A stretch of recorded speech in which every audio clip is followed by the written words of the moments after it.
Hi, my name's Rich. I am 35. I live in Telford, Shropshire, England, and I have Tourette syndrome. And you may have heard a lot about Tourette syndrome in the news recently, thanks to the film I Swear about the Tourette's campaigner John Davidson. And unfortunately, you are particularly likely to have heard about it because of the incident in which he shouted a racial slur during the BAFTA Awards, essentially the British Oscars.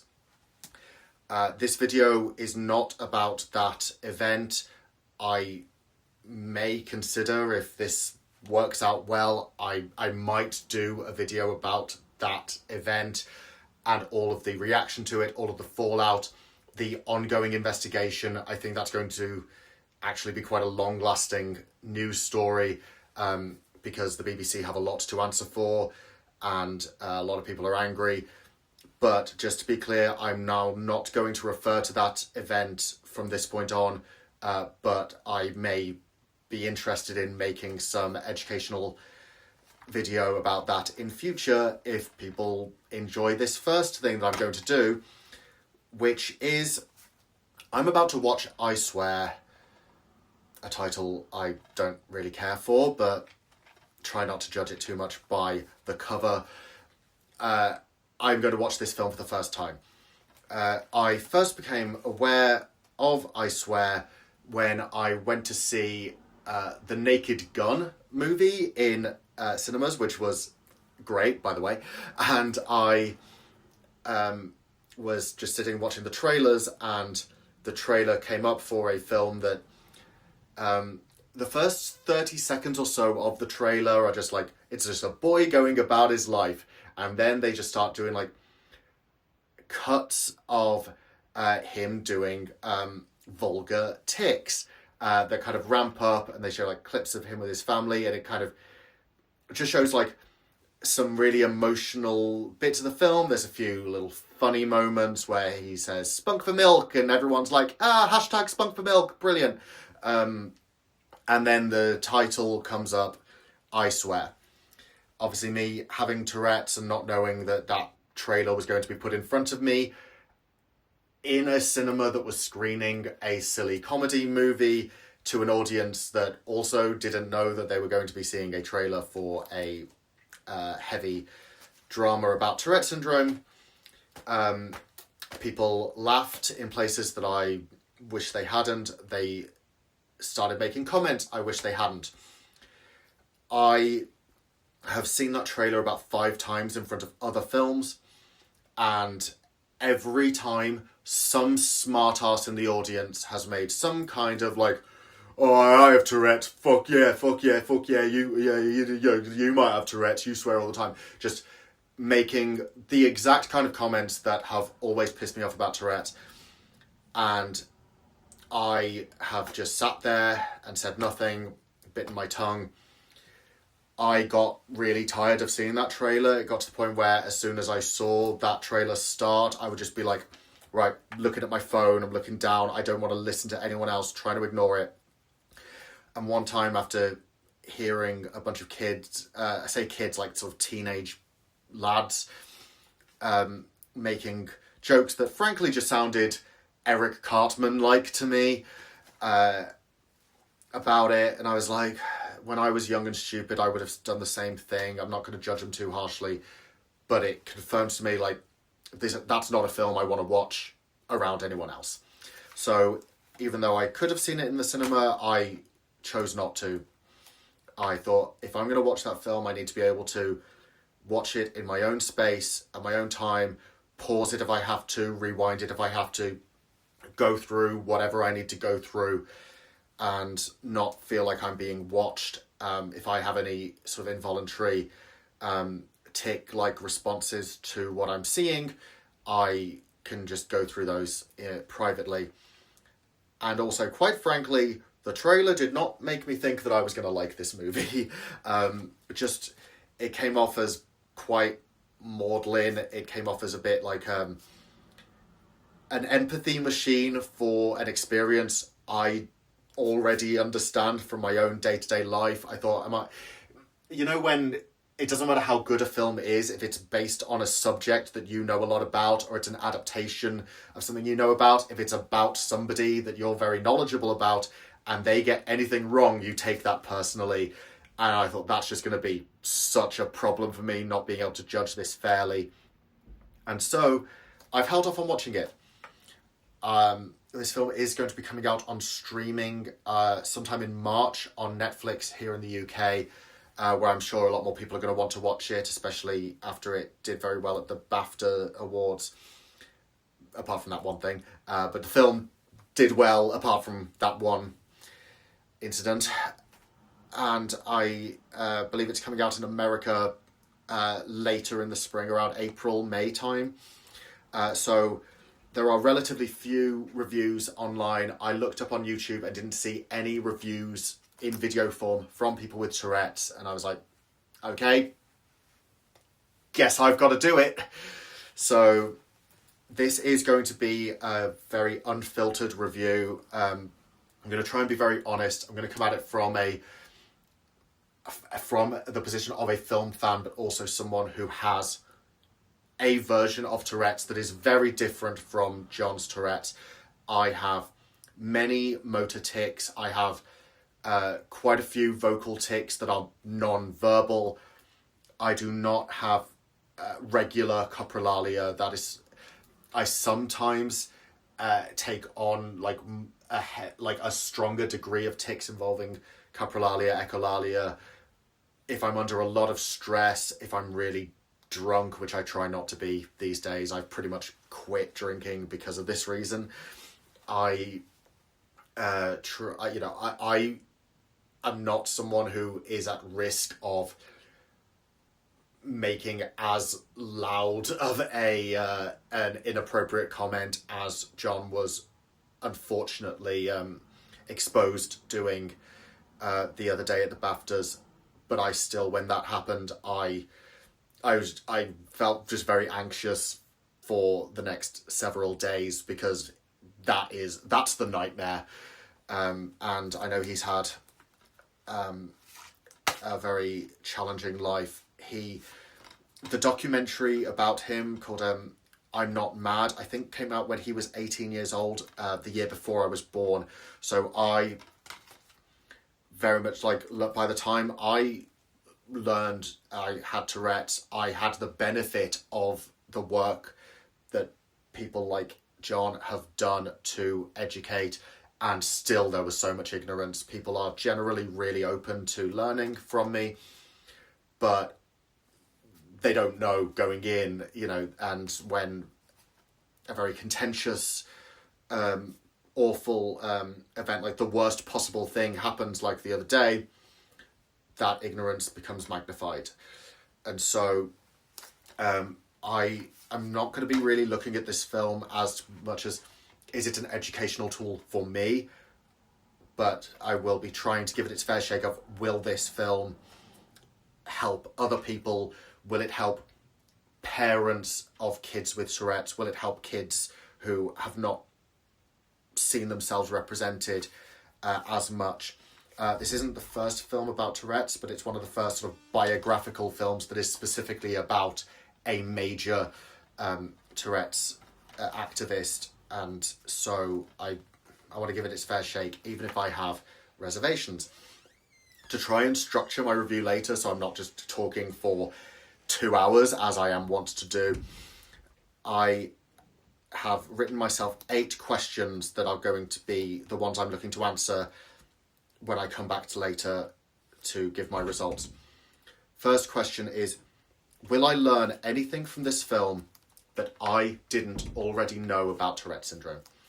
I think it's unlikely, just because I know quite a lot from my own experience, but who knows, maybe if even I can learn something new, then the film has done something very impressive.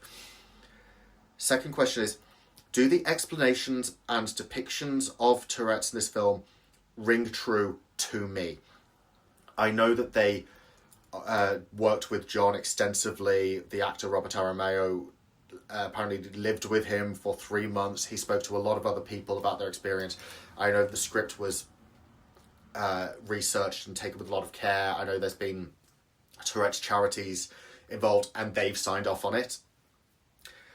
So I hope that nothing is going to make me go like, bullshit, you put that in for dramatic effect, or you put that in like to have like a nice simple sound bite, but it rings hollow. But I will be honest about what I think about that. Number 3, will I enjoy Robert Aramayo's performance and agree to his casting?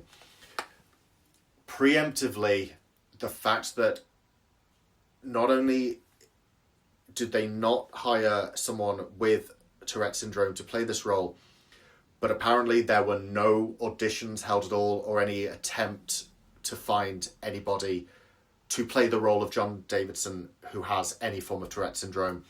Because from my understanding, it was offered to Robert Aramayo outright, and then he did all this extensive research. I'm sure it is an extremely well-meaning performance. I am an actor myself. I've played groups that I do not belong to. You know, I have tried to be as sensitive as I can, but it's part of acting. I am not one of those people who says that someone can not be cast outside of their own category, except for certain things that I think we know are beyond the pale. But generally, I want to be open to it. But, you know, it's a BAFTA-winning performance. Is it going to work for me? Number 4, what will I think of the overall film and its craft? I can say that the trailer gave me not great vibes about the filmmaking of this, but a trailer is not a film. I will try and give it just an overall overview of what I think of the writing, the direction, the cinematography, all of the other acting performances. Will I just generally agree with the overall consensus that this is a well-made film? Number 5, kind of continuing from that, will I end up agreeing with any of the BAFTA nominations and wins? So those include Robert Aramayo won Best Actor and Best Rising Star, defeating like some major international competition in both of those fields. It also won Best Casting. That is the one I think it's going to have to do very, very well for me to think it was a good choice, because I have seen the other nominees and they're all very well cast. So we'll see. Supporting actor, it was nominated for Peter Mullen, who is always fantastic. He seems very charming in the trailer. Well, we'll see if I think that he deserves to be in the crop that he is in this year. He lost to Sean Penn for One Battle After Another, which is a fantastic performance that has been not winning everywhere else. And so maybe I'll think Peter Mullen's even better, but I'll see. It was nominated for Best Original Screenplay. It lost to Sinners by Ryan Coogler, which is my film of the year. It's a lot of people's film of the year. It's definitely mine. But, you know, maybe I'll think it has an even better screenplay. And it was nominated, it was one of 10 nominees for Best British Film. It lost to Hamnet, a film I didn't love. Maybe I'll like this more than Hamnet. That could well be the case. But there are other nominees in those 10, of which I've only seen about half. But at the very least, 28 Years Later and Ballad of Wallace Island are two of my favourite films of last year. If this ends up impressing me more than those, we'll see. Question 6. Would I recommend this film as an educational tool? We'll see. You know, it's being certainly recommended a lot to people, saying like, you're so ignorant, if you watch the film, I swear you'll understand. And I was like, am I going to agree that this is as good of a source as some of the documentaries and articles and things that are already out there? Like, would this be the thing I recommend people put their time into if they really want to learn properly about Tourette syndrome? Number 7, what would I have liked them to do differently? We'll see. I have a lot of reservations going in. I've already said about casting. I've already said I found the trailer insensitive. I've already said I don't like the title.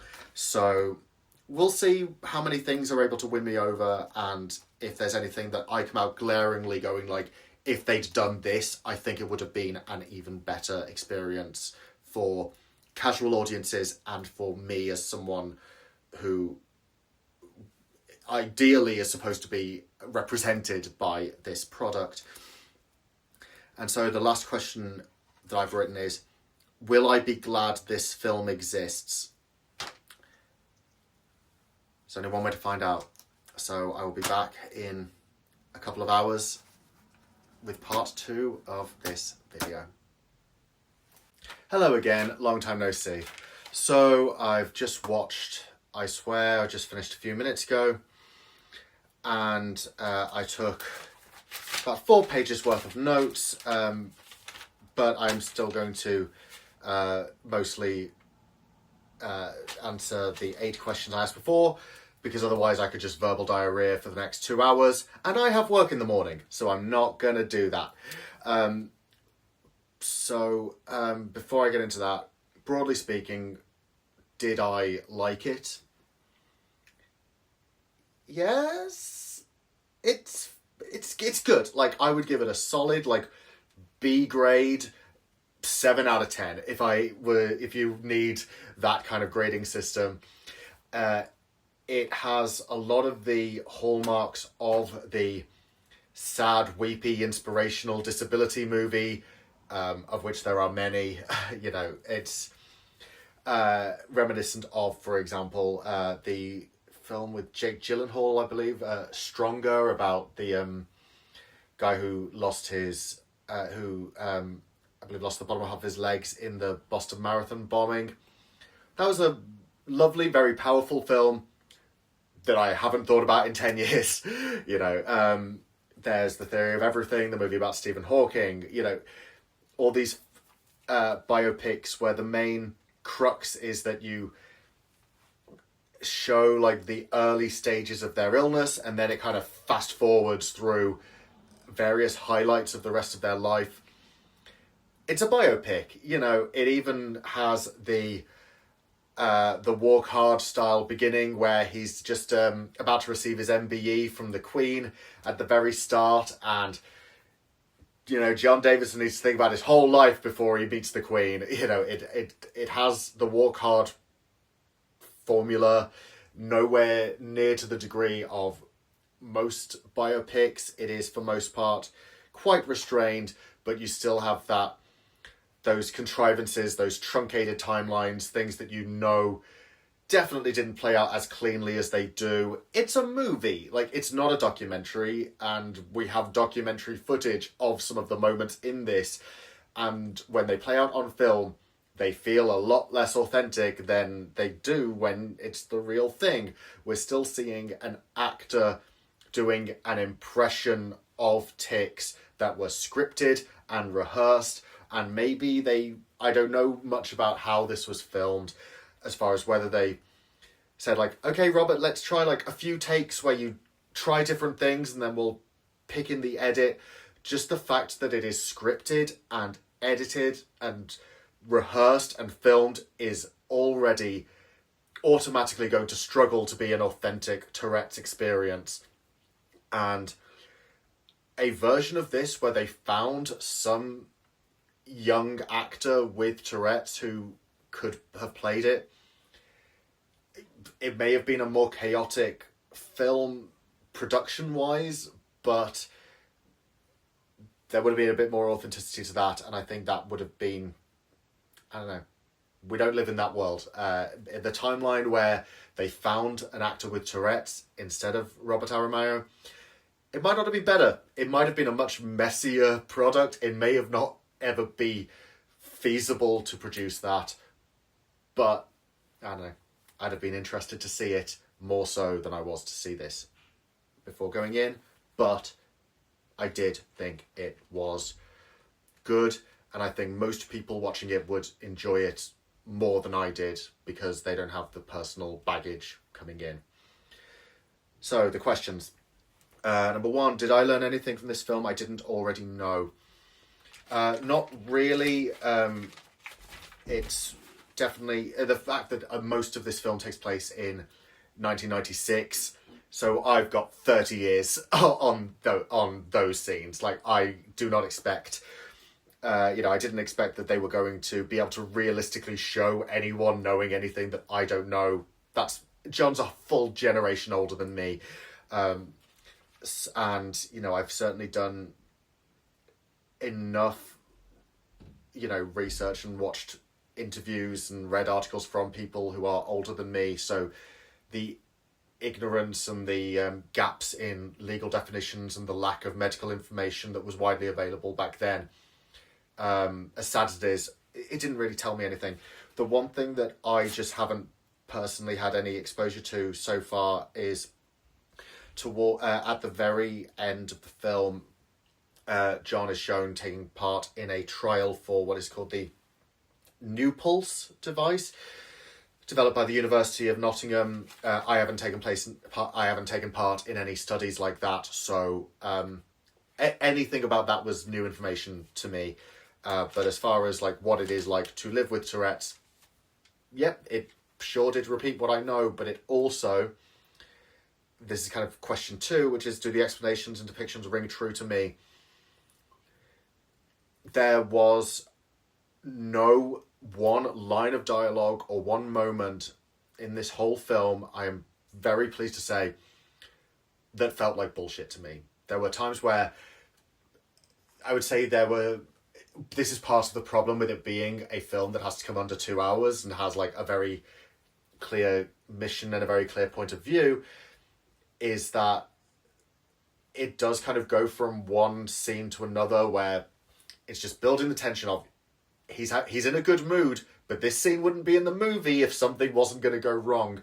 And so you just kind of get into this arc of like, okay, it's going to go bad, it's going to go bad, it's going to go bad. And it does.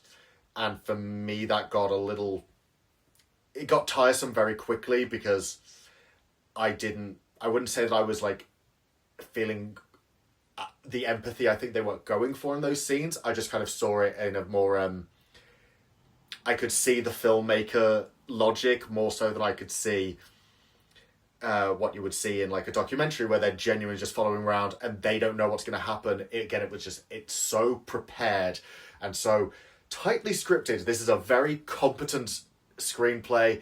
Kirk Jones has done some really good work before. He knows what he's doing.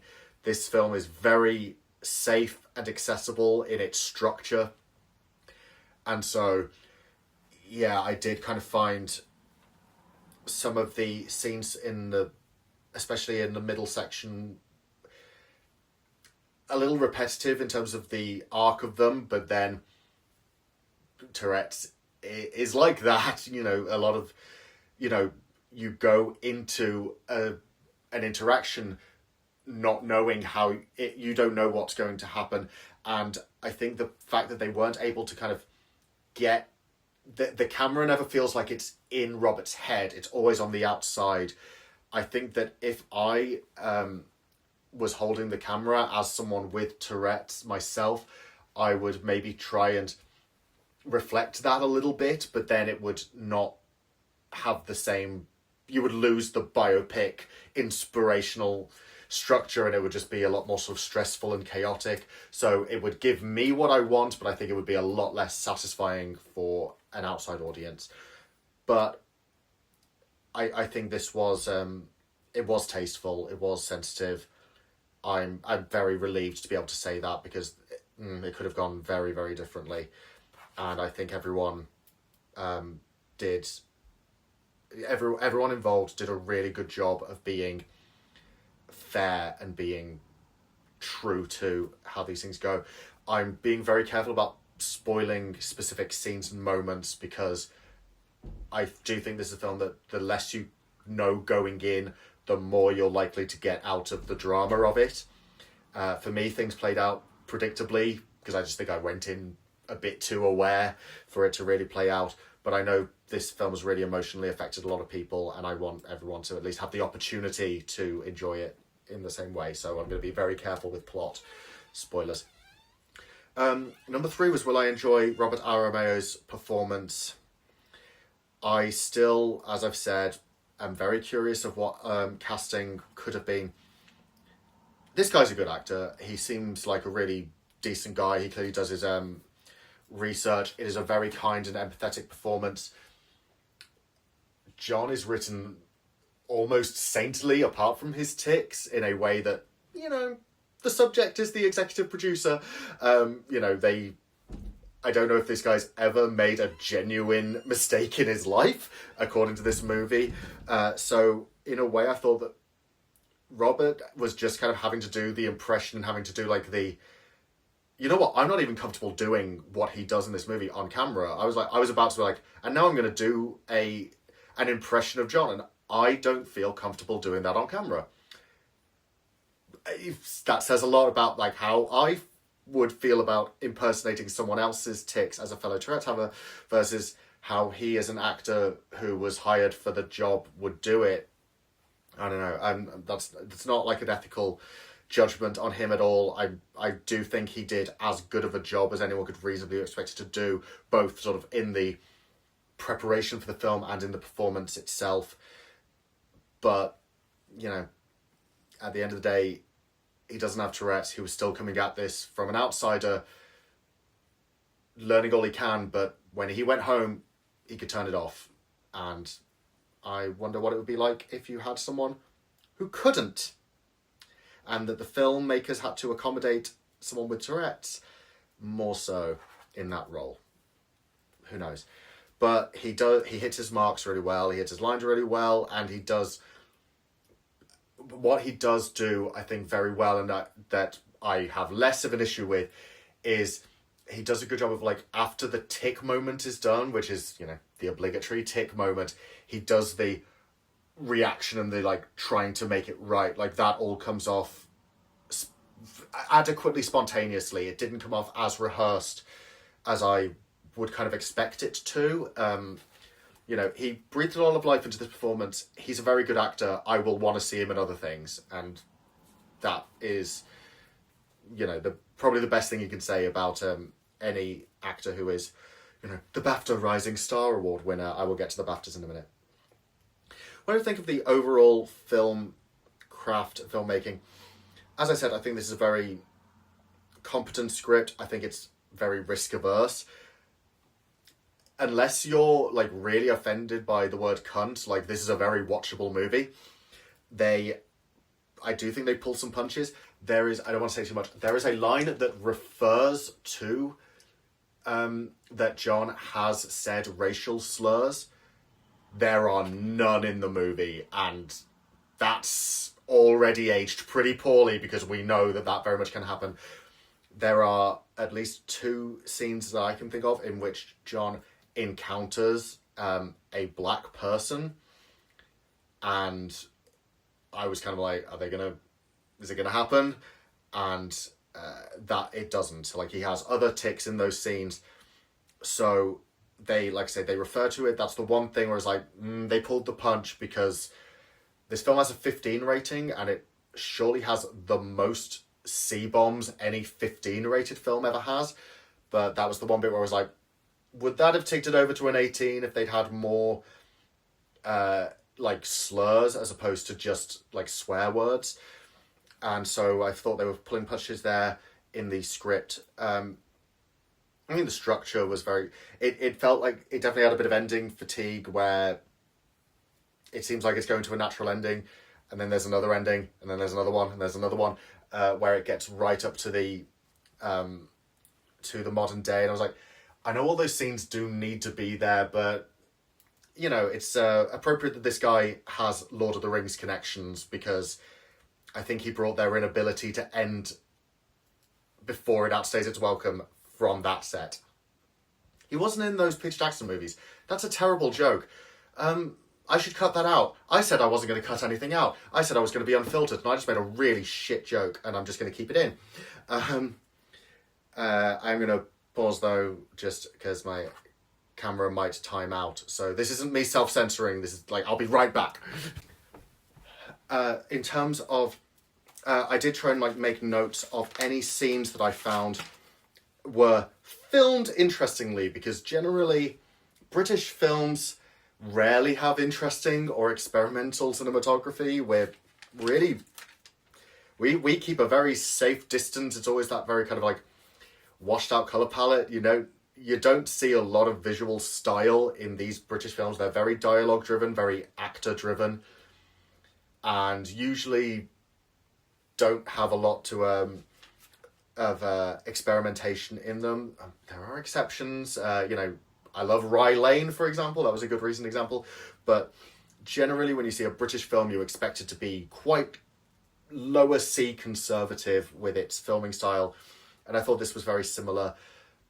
There were a couple of bits where they obviously switched to like a handheld camera, and that had a little bit of that kind of shaky feel that I think is actually quite appropriate for a film like this. But unfortunately, they were few and far between, and they were kind of chosen for scenes where like somebody's getting attacked or is fighting, and those are the kind of scenes where you'd expect to see a bit of shaky cam. It's a kind of a shame they didn't bring more of that in from my point of view.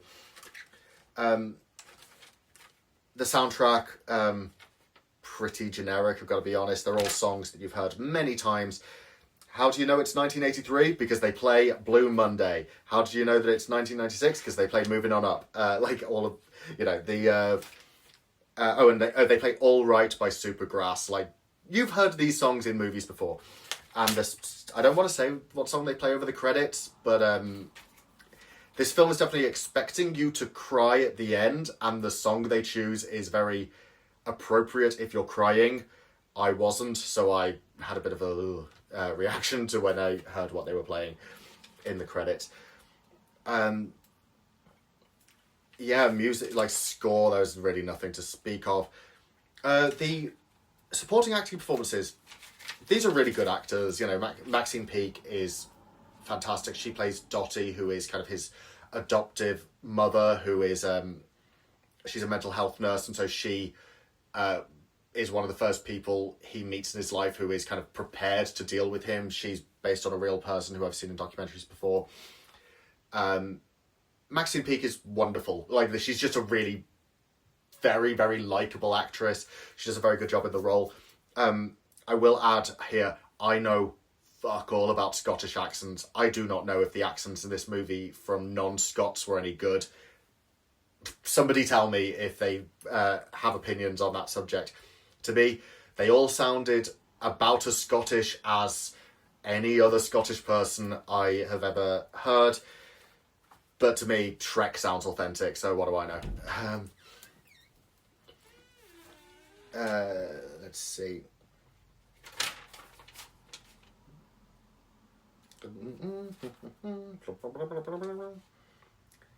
There was one note I wrote, which is Shirley is doing a lot.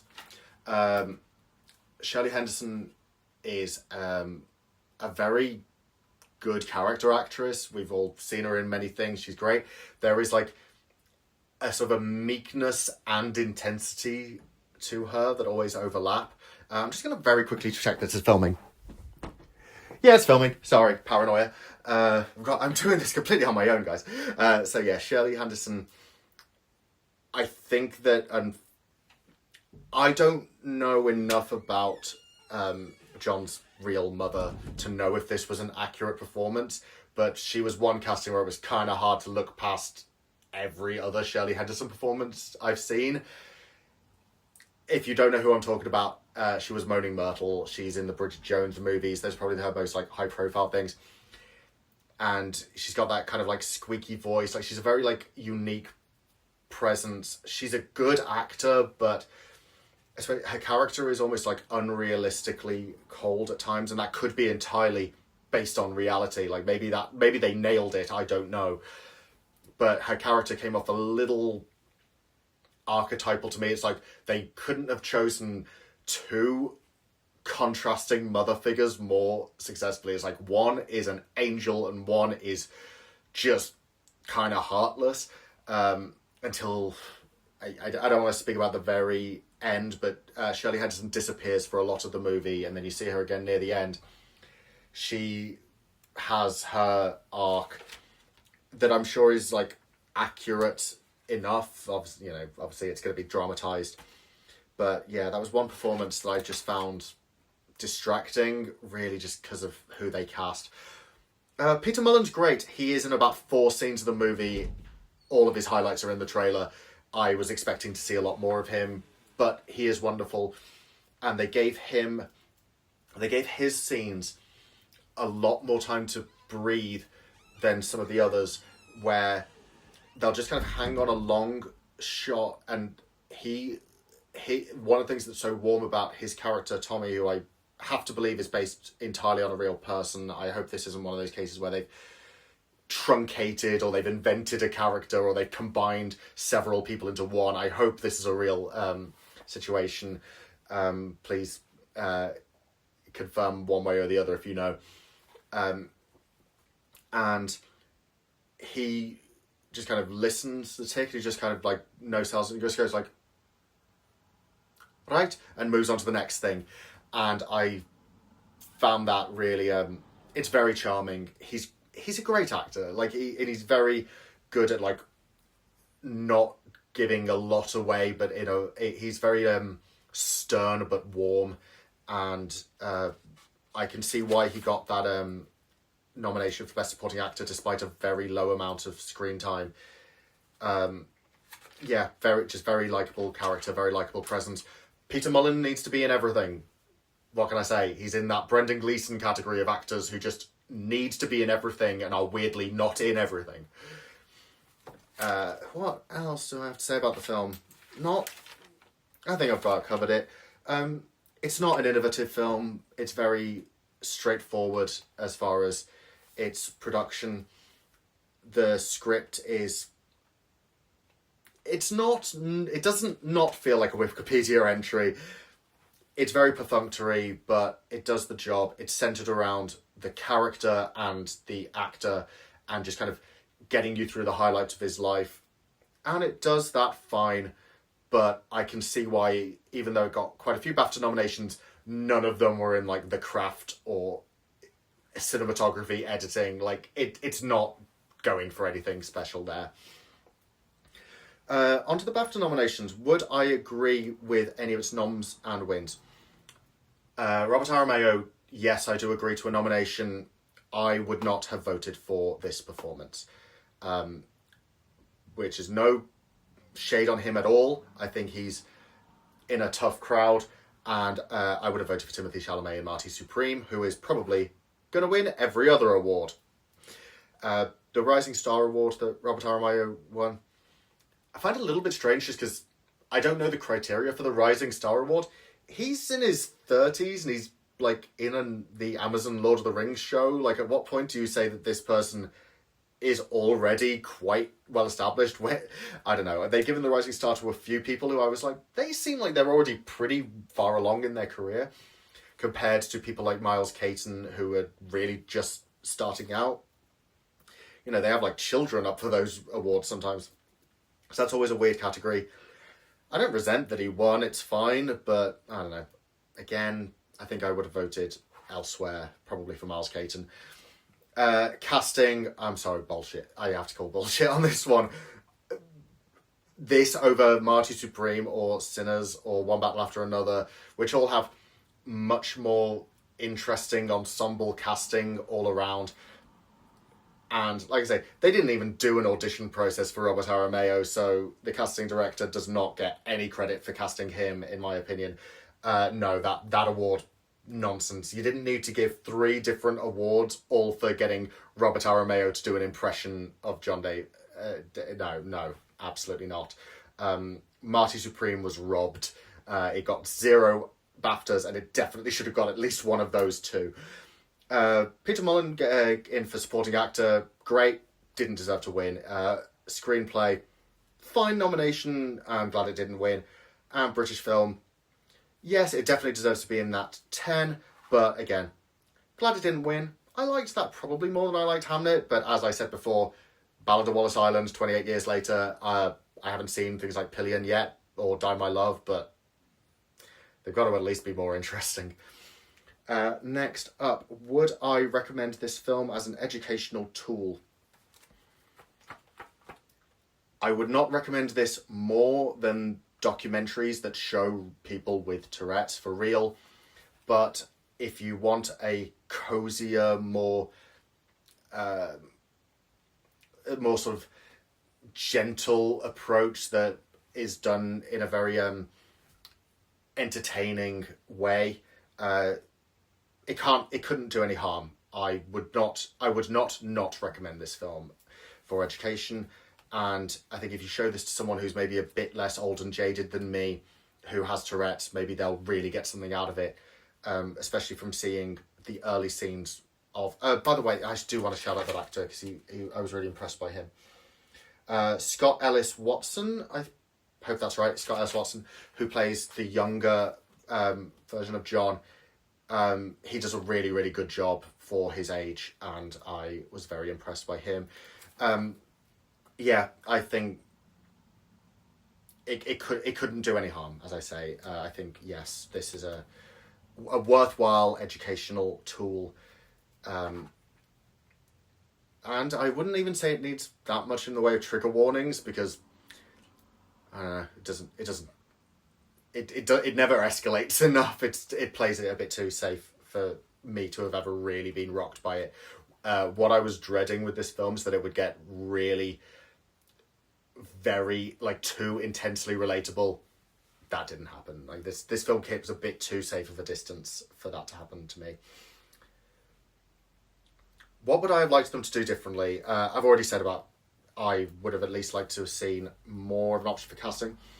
I will say that the latter part of the film, where you're seeing more of him as an educator and activist, that's blitzed through in a montage, and that was one section. I wish that section was longer, and that some of the earlier, one miserable event after another scenes were shorter.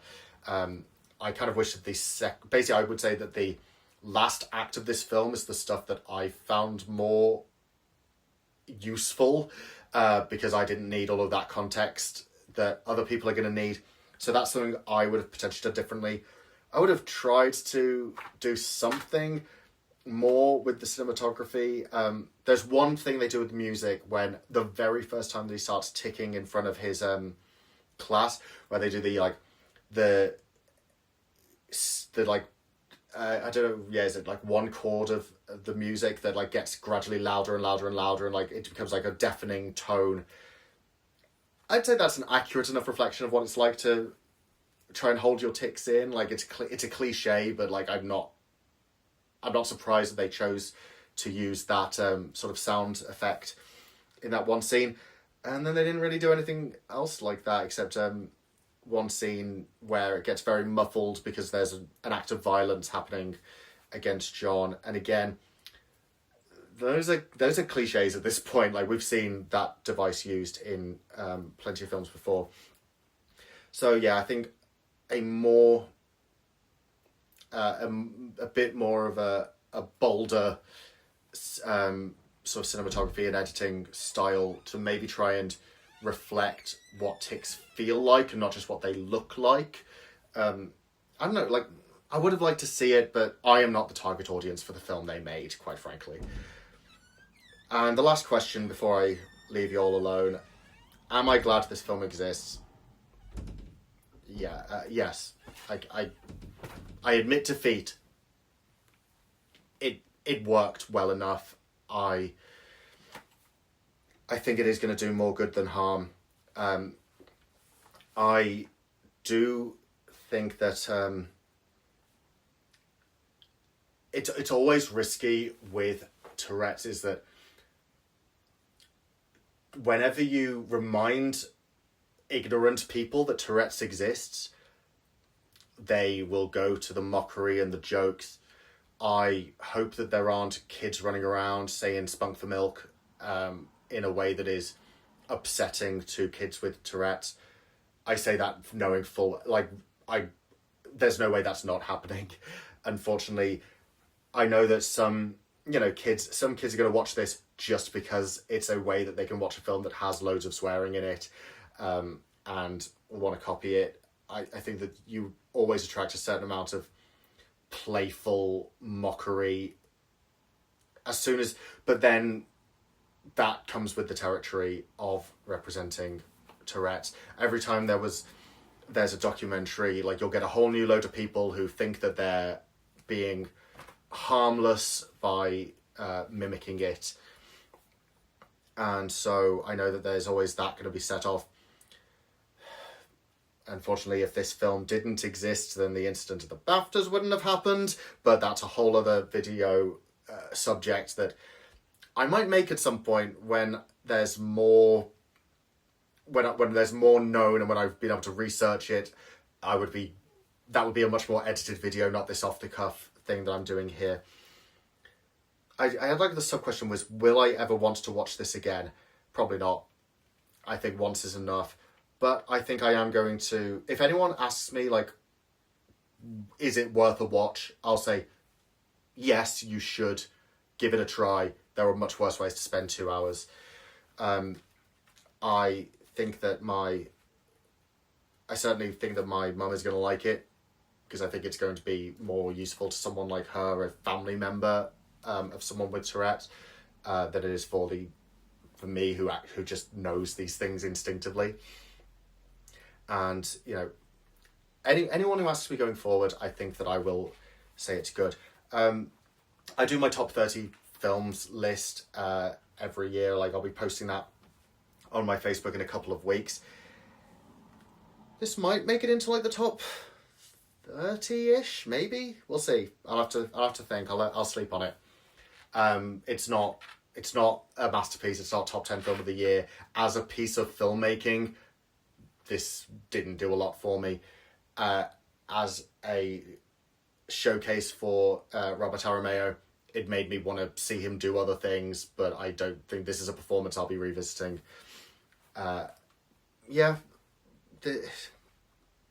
It's good. I think it's harmless, and hopefully this opens the door for what I really want: actors with Tourette's, filmmakers with Tourette's, artists with Tourette's, to get their foot in the door and not just be portrayed for other people's BAFTA bait.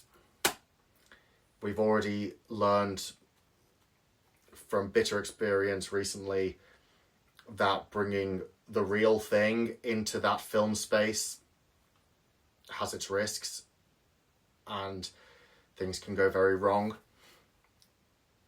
But you can also get really beautiful things out of it. And so I hope that this is the last time that I have to watch some actor without Tourette's do a biopic about Tourette. I think this is the only one you're going to need in that genre, and that people with Tourette's are going to find their place in the film industry.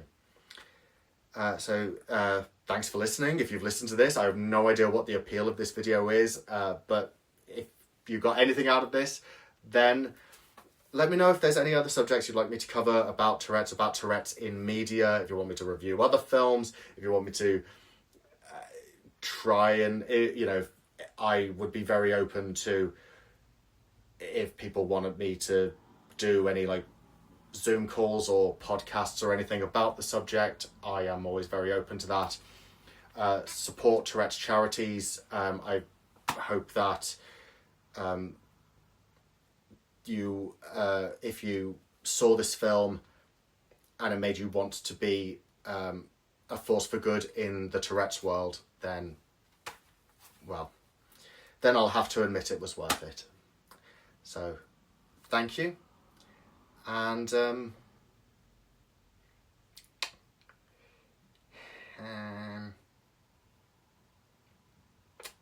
that's it.